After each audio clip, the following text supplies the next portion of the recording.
Assalamualaikum warahmatullahi wabarakatuh. Alhamdulillah, sholawat dan salam atas junjungan Nabi Yuna Muhammad Sallallahu Alaihi Wasallam.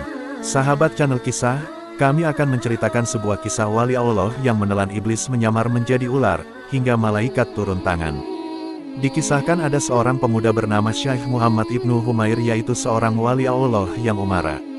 Suatu hari, Syekh Ibnu Humair sedang berburu di hutan, kemudian bertemu seekor ular yang membujuk Syekh Muhammad Ibnu Humair agar menolongnya. Syekh Ibnu Humair pun tidak mengetahui bahwa ular tersebut adalah iblis yang sedang menyamar. "Wahai Muhammad Ibnu Humair, selamatkanlah aku, niscaya engkau akan diselamatkan oleh Allah." Pinta ular itu. "Menyelamatkanmu dari siapa?" tanya Syekh Muhammad bin Humair. Ular itu berkata, "Selamatkan aku dari musuhku." Syekh Ibnu Humair berkata, "Lalu di mana musuhmu?" Ular itu menjawab, "Musuhku ada di belakangku, wahai Syekh." Lalu Syekh Ibnu Humair bertanya, "Dari golongan umat siapakah engkau, wahai ular?" Maka ular itu menjawab, "Aku dari golongan umat Muhammad." Lalu Syekh Muhammad bin Humair membuka sorbannya, dan menyuruh si ular supaya segera bersembunyi. Tapi ular itu justru tidak mau dan berkata, "Tetap saja Syekh, musuhku akan tetap melihatku dan memangsaku." Lalu Syekh Ibnu Humair bertanya, "Lalu apakah yang bisa diriku perbuat untukmu?" Maka ular itu menjawab, "Jika kau benar-benar ingin membantuku, maka bukalah mulutmu dan izinkan aku masuk untuk bersembunyi di dalamnya." Mendengar itu, Syekh Ibnu Humair berkata, "Tidak, aku takut engkau membunuhku." Lalu ular itu pun meyakinkan dengan berkata, "Demi Allah, aku tidak akan membunuhmu." Akhirnya Syekh Muhammad Ibnu Humair membuka mulutnya dan mengizinkan ular itu masuk ke dalamnya. Lalu setelah beberapa saat datanglah seseorang kepada Syekh Ibnu Humair dan bertanya, "Apakah engkau melihat seekor ular, wahai Syekh?" Maka Syekh Ibnu Humair berbohong demi untuk melindungi ular tersebut, dan menjawab, "Tidak." Kemudian orang itu pergi meninggalkan Syekh Ibnu Humair. Lalu Syekh Ibnu Humair pun beristighfar memohon ampun kepada Allah sebanyak 100 kali atas ucapannya yang berkata, "Tidak," kepada orang tersebut. Setelah itu Syekh Ibnu Humair mengeluarkan kepala ular itu dan berkata, "Musuhmu telah pergi dan sekarang tiada siapapun di sini. Jika engkau ingin keluar maka keluarlah sekarang." Namun iblis yang menyamar itu membantahnya dan berkata, "Wahai Syekh, sekarang aku beri engkau satu dari dua pilihan, yang mana yang engkau mau? Hatimu akan kurusak atau hatimu akan kulubangi." Mendengar itu Syekh Ibnu Humair kaget dan berkata, "Maha suci Allah, di manakah janjimu wahai ular, di manakah sumpahmu sehingga engkau melupakannya?" Ular itu pun berkata, "Aku tidak akan pernah lupa tentang permusuhan antara aku dan kakek moyangmu Adam. Di saat aku mampu membuatnya terusir dari surga, lalu bagaimana mungkin aku menolong keturunannya?" Syekh Ibnu Humair terkejut dan berkata, "Lalu engkau akan membunuhku?" Ular itu menjawab, "Ya tentu saja aku akan membunuhmu." Lalu Syekh Ibnu Humair berkata, "Maka tunggulah sampai aku beranjak pergi di lereng pegunungan itu."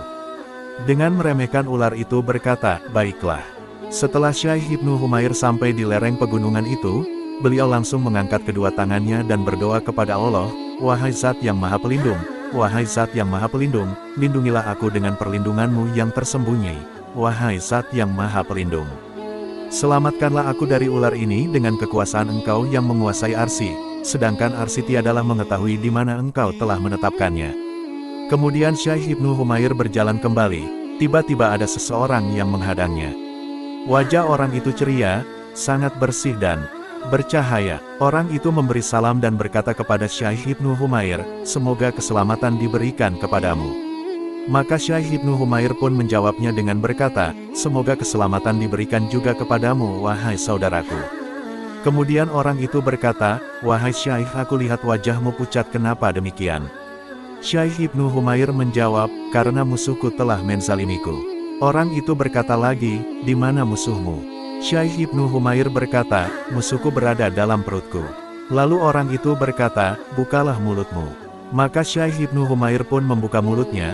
Lalu orang itu meletakkan daun, seperti daun zaitun yang hijau, ke dalam mulut Syekh Ibnu Humair. Kemudian orang itu berkata, "Kunyahlah dan telanlah." Lalu Syekh Ibnu Humair pun menginyah dan menelannya. Tidak lama setelah itu, perut Syekh Ibnu Humair terasa seperti dipukul-pukul dan terasa ular itu seperti diputar-putar di dalam perutnya.